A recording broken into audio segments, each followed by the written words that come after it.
Fruits classification में आगे बात करते हैं। ये आखिरी पार्ट है फ्रूट क्लासिफिकेशन का। इसके बाद में जो क्लासिफिकेशन है फ्रूट की वो कंप्लीट हो जाएगी। राइपनिंग बिहेवियर के बिहाफ पे फ्रूट को किस तरीके से क्लासिफाई किया गया है। दो कैटेगरी बनाई गई हैं, एक होते हैं क्लाइमेट्रिक, एक होते हैं नॉन क्लाइमेट्रिक। क्लाइमेट्रिक फ्रूट क्या होते हैं, जो पेड़ पे लगे लगे भी पक जाते हैं और अगर हम उन्हें प्लक कर लें तो उसके बाद भी वो पक जाते हैं, और पेड़ की डाल से प्लक करने के बाद में इनमें रेट ऑफ रेस्पिरेशन में एक सडन अपसर्ज देखने को मिलता है। जैसे कि मैंगो है, गुआवा है, पपाया है, जैक फ्रूट है, फिग है, सपोटा है, पैशन फ्रूट है। और नॉन क्लाइमेट्रिक फ्रूट क्या होते हैं, ये वो होती हैं जो केवल पेड़ पे लगे लगे ही पकते हैं। अगर हमने इन्हें पेड़ से एक बार तोड़ लिया तो फिर ये सूख जाएंगे, और इनमें जो रेट ऑफ रेस्पिरेशन है तोड़ने के बाद डाल से या तो उतना ही रहता है या फिर डिक्लाइन करता है। जैसे कि lychee, lemon, lime, orange, grape, pomegranate and pineapple. फिर अब हमें पता है जैसे कि फ्रूट को पकाने के लिए जो हार्मोन जिम्मेदार होता है वो होता है इथाइलिन। कोई भी पका हुआ फल है वो अपने अंदर से कितना इथाइलिन निकालेगा, रिलीज करेगा, उसके बिहाफ पे भी क्लासिफिकेशन होती है कि अमाउंट बहुत कम निकलेगा, लो है, मॉडरेट है, हाई है या वेरी हाई है।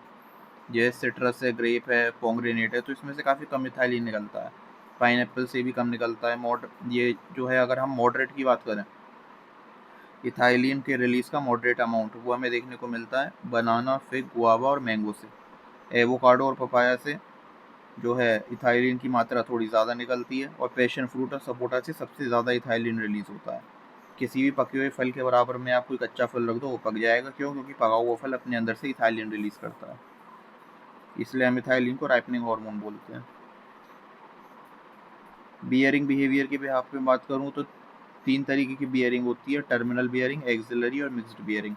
मिक्स्ड बियरिंग का मतलब जब हमें टर्मिनल और एक्सिलरी बियरिंग दोनों देखने को मिल रही है एक ही प्लांट पे, तो वो मिक्स्ड बियरिंग हो गई। जैसे कि कमरक है, यानी कि स्टार फ्रूट में देखने को मिलती है, पोमग्रेनेट में, सिट्रस में। और टर्मिनल बियरिंग की अगर मैं बात करूं, मतलब जो ब्रांच है उसके टर्मिनस पर फ्लावर एराइज होगा जिससे आगे चल के फ्रूट बनेगा। अब ये नई ग्रोथ भी हो सकती है, पुरानी ग्रोथ भी हो सकती है।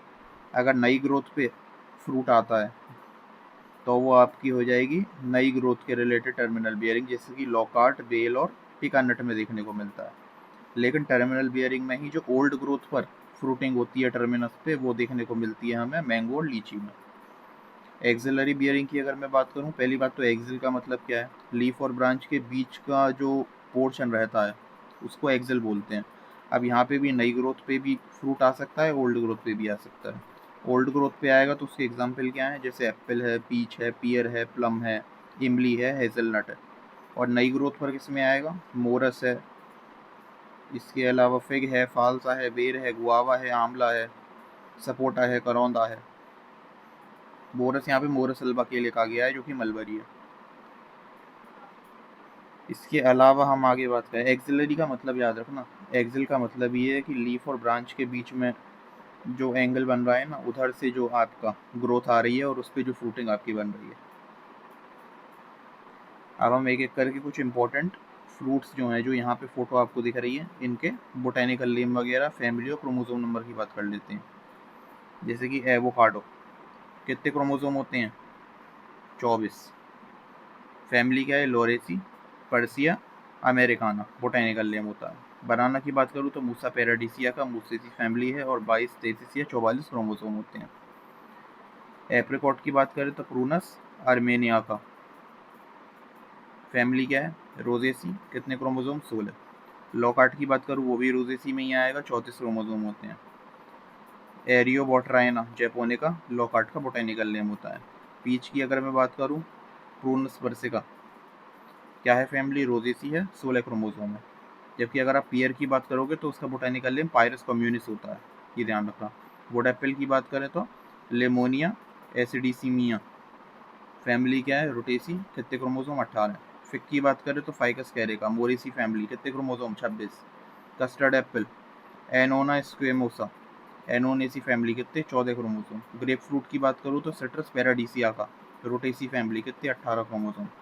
Mango Mangifera indica Anacardiaceae family, कितने क्रोमोसोम, 40। अगर लीची की बात करें तो लीची का बोटेनिकल नेम है लीची चाइनेंसिस, फैमिली सेपेंडेसी, कितने chromosome, 30। Sapota Sapotaceae family 26 chromosome. मैनी ये है आपका मैनलकारा जपोटा, मैनलकारा जपोटा। स्टार फ्रूट की बात करें तो एवोरिया कैरम्बोला फैमिली ऑक्सिलिडेसी और कितने क्रोमोसोम 22 और 24। प्लम की बात करें तो प्रूनस डोमेस्टिका फैमिली रोजेसी कितने क्रोमोसोम 48। रामबुटान नेफिलियम लेपेसियम फैमिली है सेपेंडेसी 22 क्रोमोसोम। कीवी की बात करें एक्टिनिडिया डिलीशियोसा एक्टिनिडियसी फैमिली कितने क्रोमोसोम 18 58 116।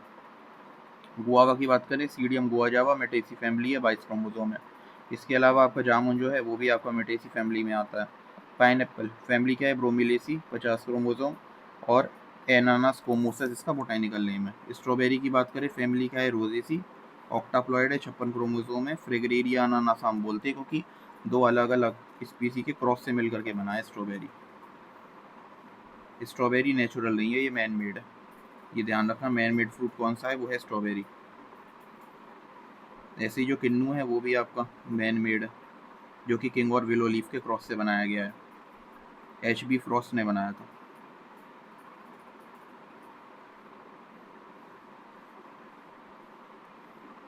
ये हो गया पूरा फ्रूट क्लासिफिकेशन कंप्लीट।